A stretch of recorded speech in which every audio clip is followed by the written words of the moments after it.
caught my brother-in-law with his hand on her thigh at 2 a.m., the dim kitchen light casting shadows like ghosts on their faces, and in that frozen second, I knew our family was built on a lie that could bury us all.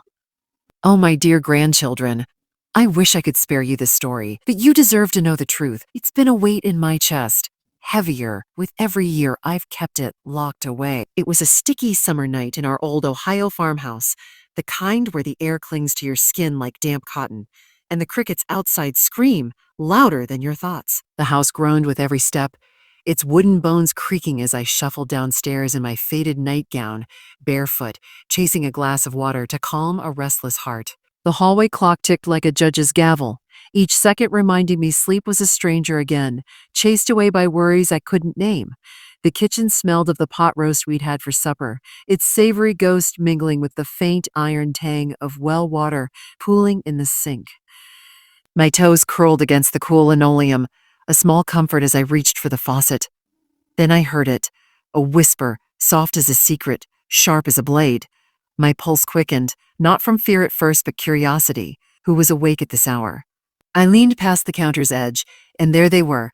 My brother-in-law Harold, his broad shoulders hunched, leaning too close to my Emily, barely 16, perched on a stool. His work-roughened hand rested high on her thigh, fingers pressing into the denim of her shorts. Her face, caught in the moonlight streaming through the window, was pale as porcelain, her eyes wide with something between fear and resignation. "Harold, please," Emily whispered, her voice a trembling thread, almost lost in the refrigerator's hum. She shifted away, her body stiff, but he leaned closer, his shadow swallowing hers. "Just Arlen, it's just us. No one needs to know," he murmured, his voice slick as oil, probably laced with the whiskey he'd been sneaking from the cabinet all evening. "You've grown up so fast." Let me. My glass slipped from my hand before I could think, shattering on the floor like my heart breaking open. The crash tore through the silence, shards scattering like spilled secrets. Harold jolted back, his face twisting from smug to startled, his eyes narrowing as they locked on mine. Emily gasped, leaping off the stool, the legs screeching against the linoleum like a cry for help. She sobbed, tears already carving tracks down her cheeks. She wrapped her arms around herself, as if to shield her body from the shame that wasn't hers to carry. Harold recovered too quickly, the snake he was, tugging his flannel shirt straight with a practiced calm. "Evelyn, it ain't what you think. We were just talking school stuff. She couldn't sleep?" "A liar," I hissed, my voice low and sharp, surprising even me with its venom. The word hung heavy, thick with the betrayal I'd sensed but ignored for years. My hands trembled as I pointed at him. "Get out, now, before I wake the whole house." He paused, his gaze flicking to Emily, a look that churned my stomach, half possession, half warning. Then he slunk toward the back door, muttering, "This ain't over, a family sticks together." The screen door slapped shut behind him, the sound echoing like a gunshot in my ears.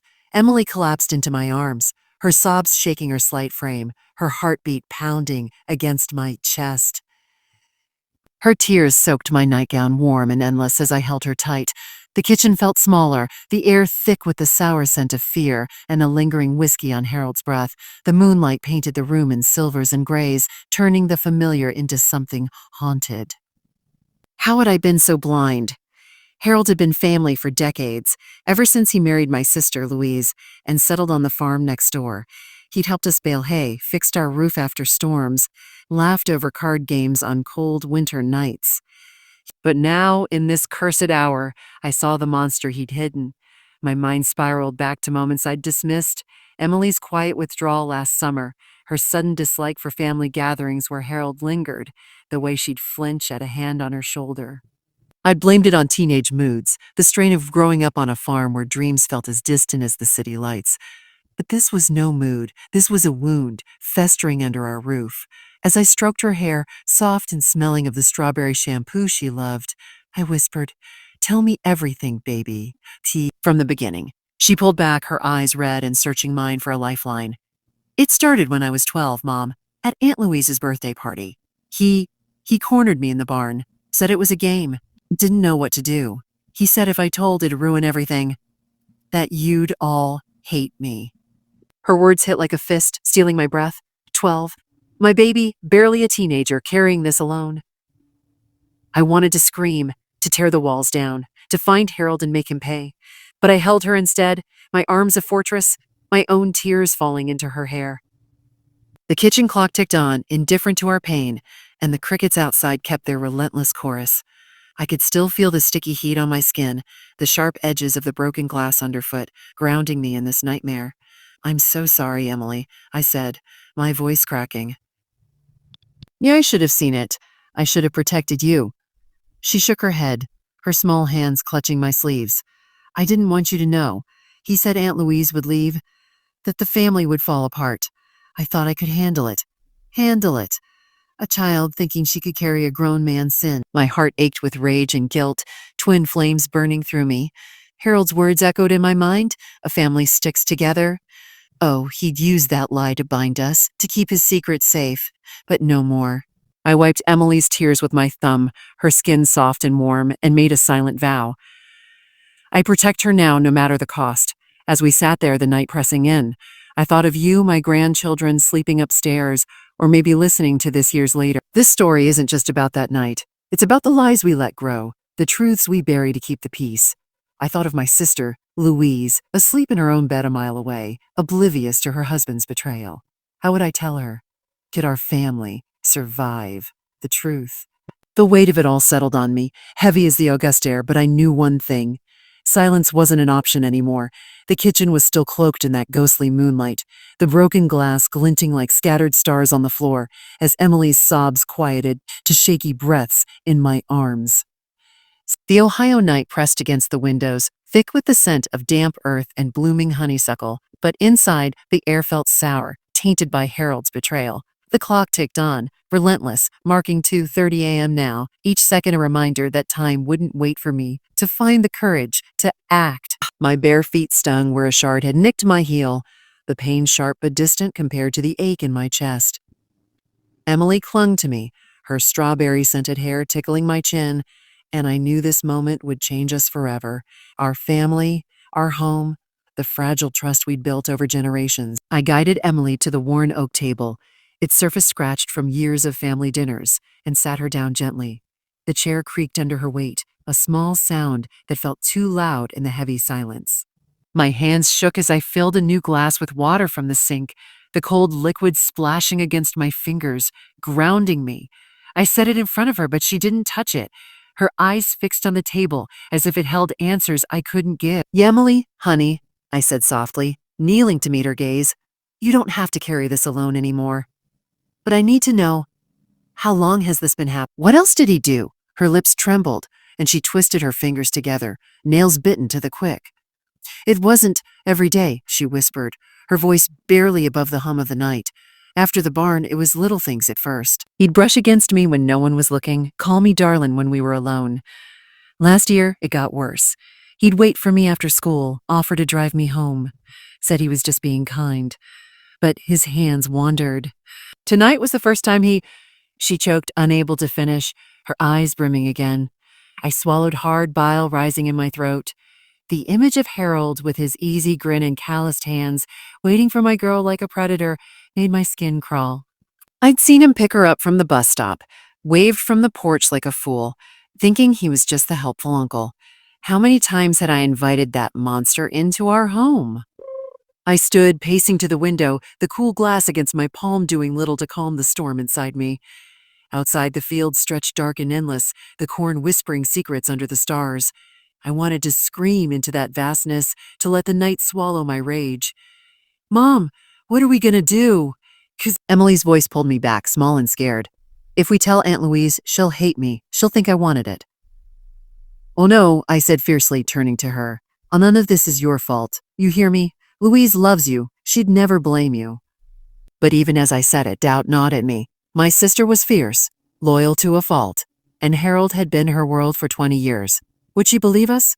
Or would she cling to the man she'd vowed to love, turning away from the truth to save her marriage? I sat beside Emily, taking her hands in mine. They were cold, trembling, and I rubbed them gently, feeling the delicate bones beneath her skin. "We're gonna fix this, baby. But first, we need to tell your dad. He needs to know." Her eyes widened, panic flashing. "Dad'll kill him, Mom. You know how he gets. And what about the farm?" "Harold runs half of it.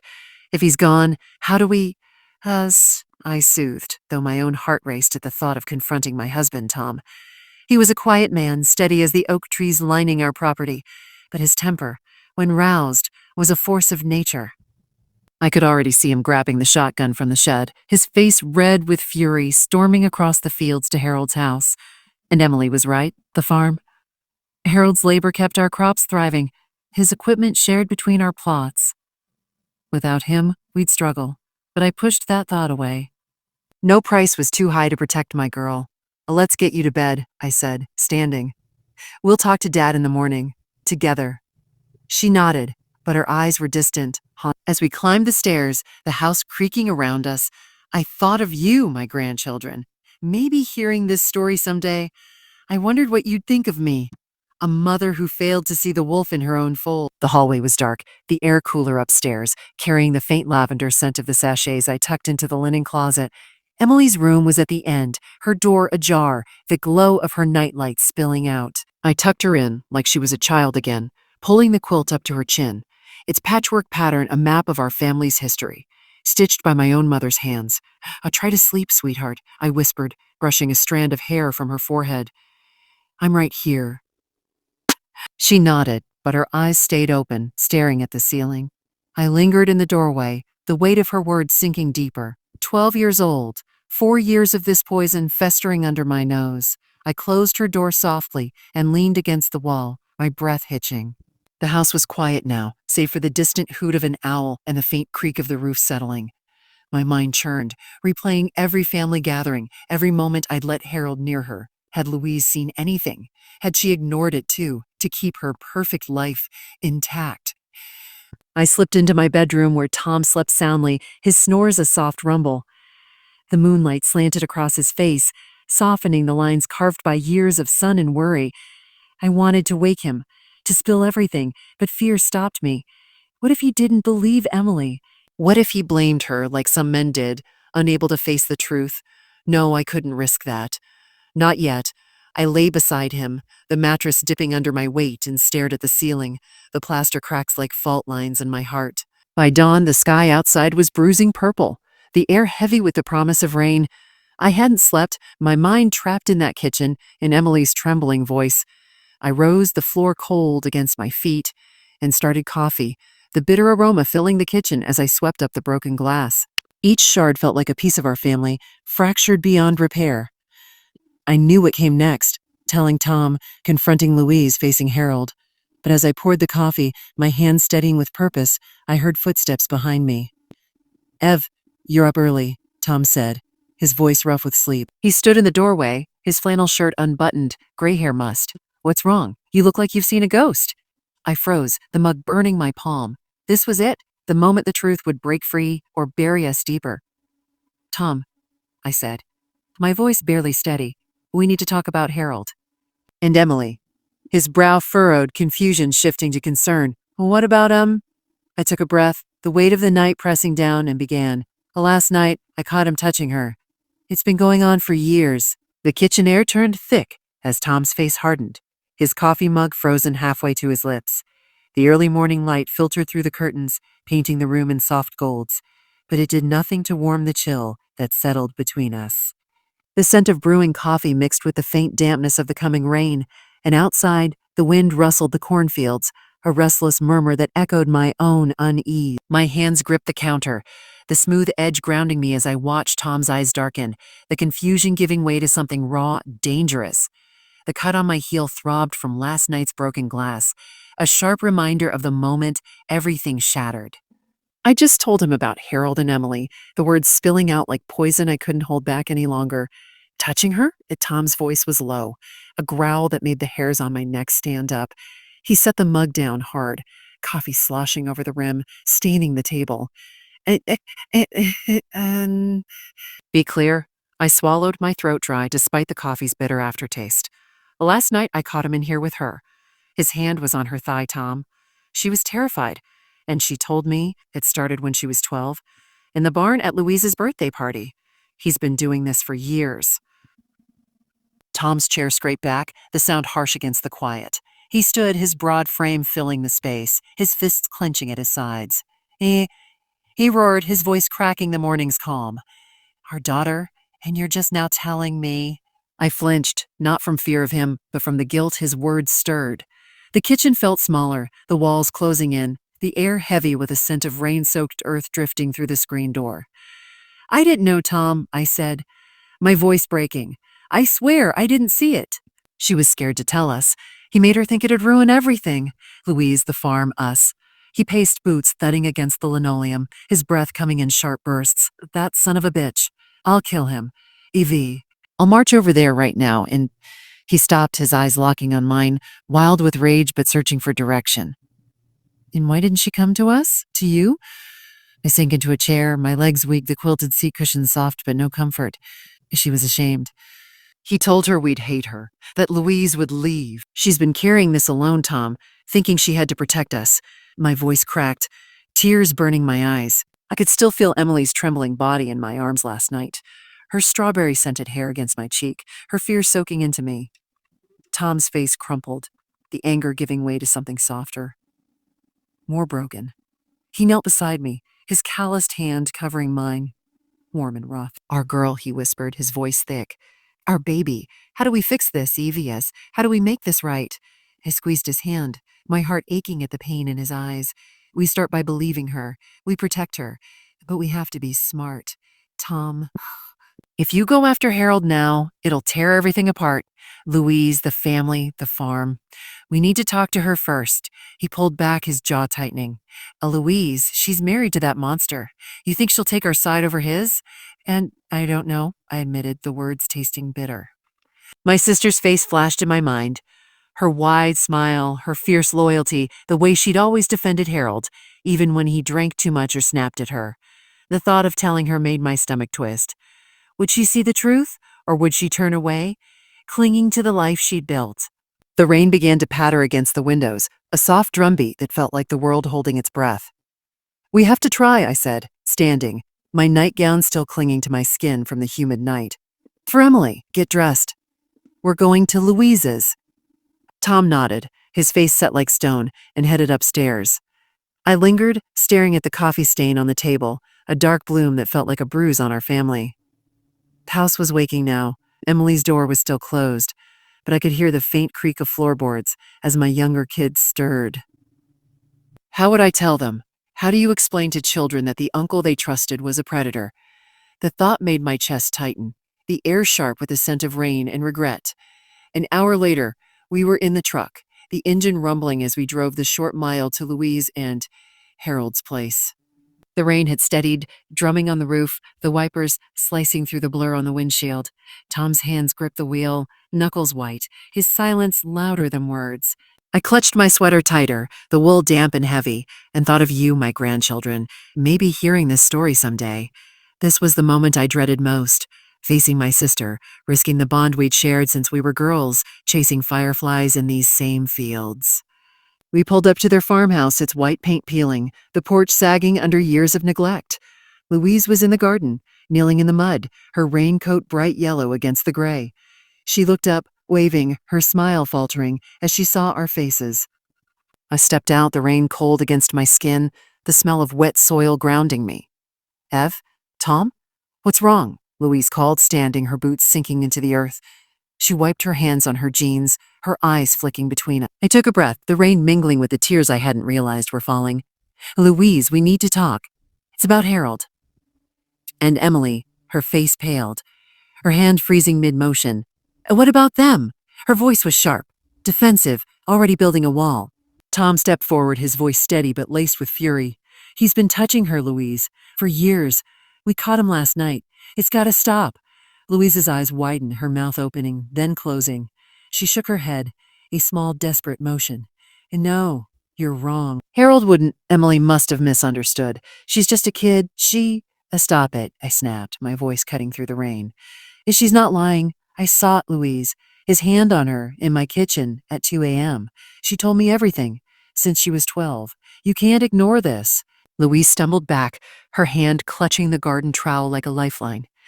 At 12, she whispered, her voice breaking. The rain plastered her hair to her face, and for a moment she looked like the little girl I'd shared secrets with under the willow tree. Why didn't she tell me? I'm her aunt. I stepped closer, my shoes squelching in the mud. She was scared. He made her think it'd destroy us. But it's out now, and we have to face it. Together. Louise's eyes darted to the house, where Harold's truck sat in the driveway. He's inside, she said, her voice barely audible over the rain. What do I do, Ave? If this is true, it's true, Tom said, his voice like gravel. And he's gonna answer for it.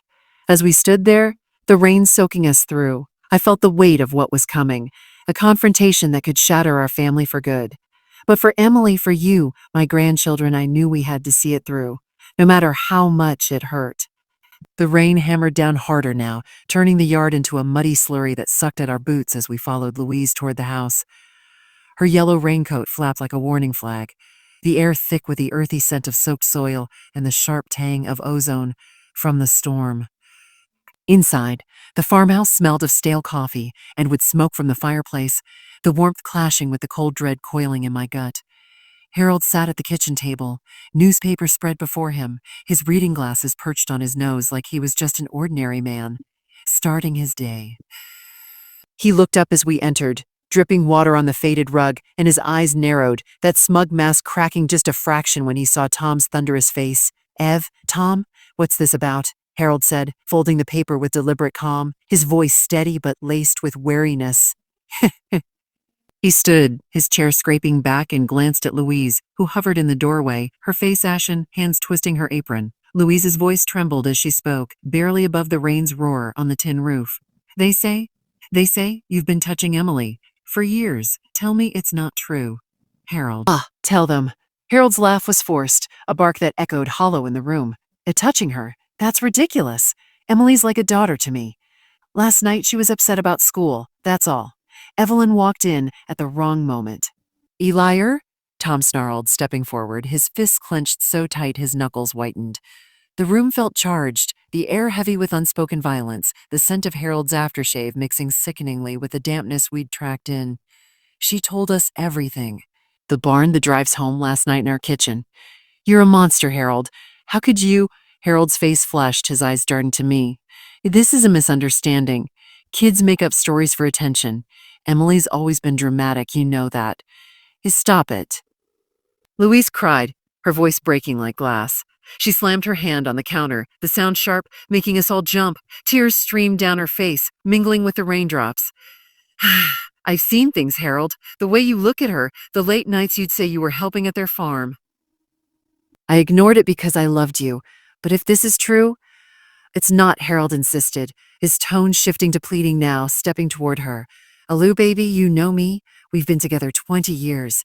Don't let them poison this. Tom lunged then, grabbing Harold by the collar, slamming him against the wall. The impact rattled the shelves, a mug tumbling to the floor and shattering. You bastard, Tom growled, his face inches from Harold's, breath hot and ragged. You touched my daughter. Admit it, or so help me. Tom, no, I shouted, pulling at his arm, my nails digging into his sleeve. The room spun with chaos, the rain outside a relentless drumbeat matching my pounding heart. Harold's glasses skewed, his eyes wide with fear for the first time, the monster unmasked.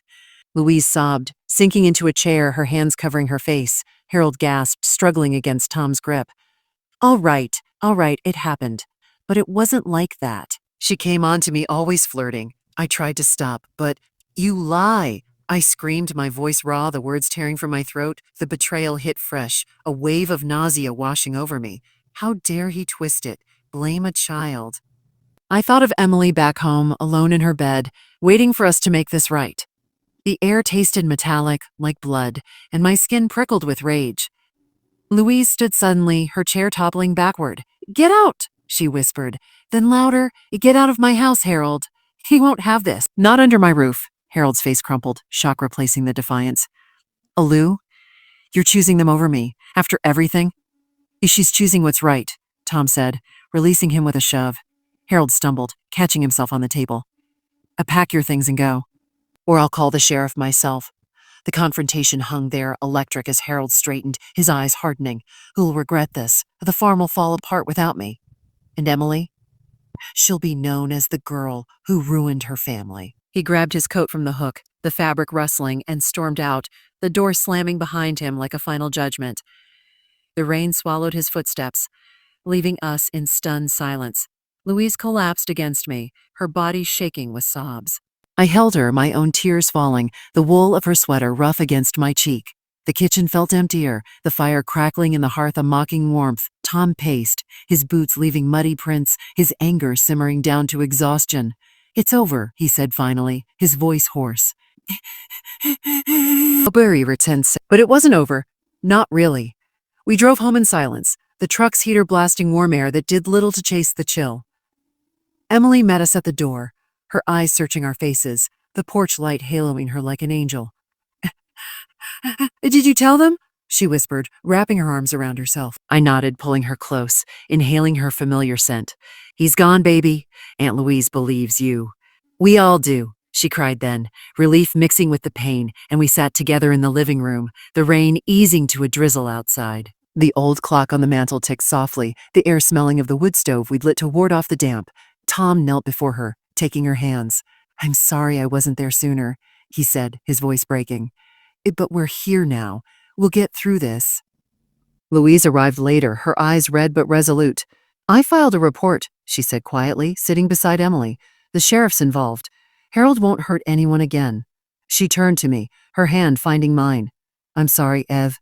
I should have seen it." "We all should have," I replied, squeezing her fingers. The weight lifted, slowly like fog burning off in the sun. That night, as the storm cleared and stars peeked through, I lay awake, reflecting on the ruins and the rebuilding ahead. The farm would struggle, but we'd manage, together, without the shadow of secrets. Oh, my dear grandchildren, as I tell you this now, years later, my voice weaker, but my heart full, remember, families aren't perfect, but they're worth fighting for. Secrets fester like wounds untreated, but truth, though painful, heals. I caught that monster in the act and it nearly broke us, but it also made us stronger. Forgive when you can, protect fiercely, and never let silence steal your voice. That's my legacy to you. Furov, unyielding and true.